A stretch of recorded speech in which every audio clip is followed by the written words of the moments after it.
Hello, it is 10 minutes. When did the first human appear? I think everyone has thought about this at least once. However, there is an amazing record in the Bible. It says that God formed man of dust from the ground.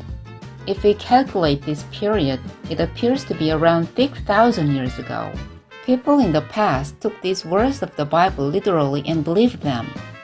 However, with the advancement of science, it has become possible to determine the age of artifacts used by humans, which are much older than 6,000 years. According to some scholars, the origins of primitive humans date back approximately 5 million years. Because of this situation, people gradually begin to doubt the contents of the Bible. Is Adam really the first human being? Looking at the Bible, there is a reason to believe that Adam was not the first human being. Adam and Eve had two children, Cain and Abel. However, Cain killed Abel and was cursed by God and cast out. At this moment, Cain made a strange statement saying that whoever finds me will kill me. If Adam had been the first human, there would have been only three people left on this earth, Adam, Eve, and Cain. But why did Cain say that whoever found him would kill him? And then God said to Cain, "Whoever kills Cain, vengeance will be taken on him sevenfold."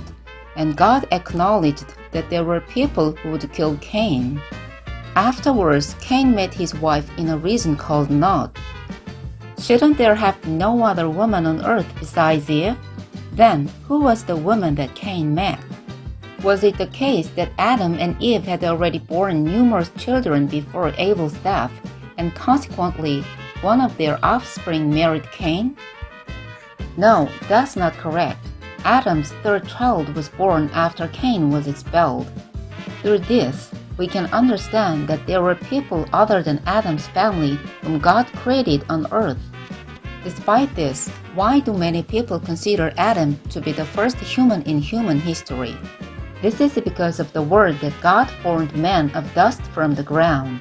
However, in the book of Job as well, it also mentions that Job was formed out of the clay.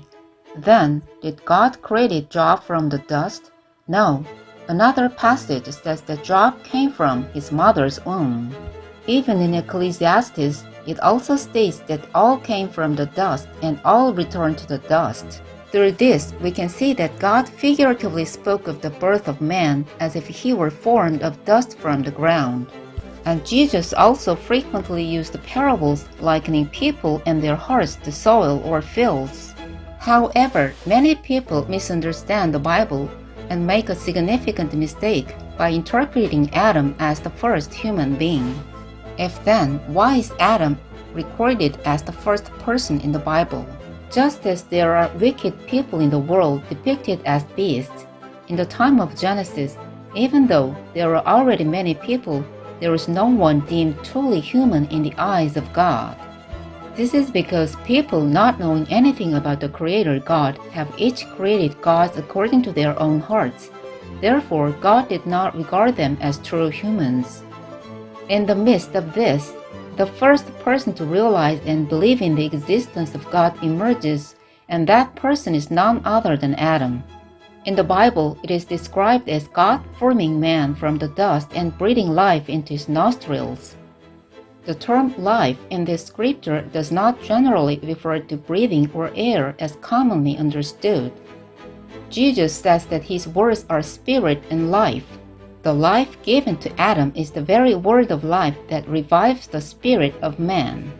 Therefore, in the Bible, it is expressed that it is not that breath of life entered and became a person, but rather it became a living being, in other words, a living being with a living spirit.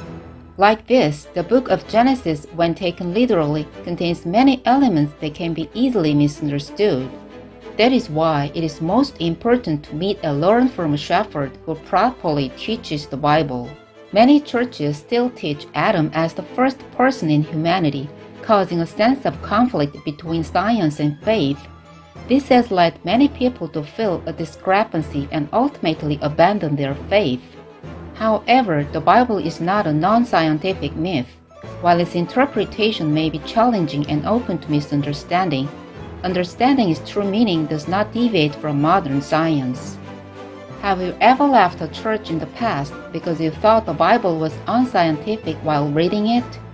In that case, I hope that today's video serves as an opportunity for you to reconsider your faith once again. It was 10 minutes. Thank you.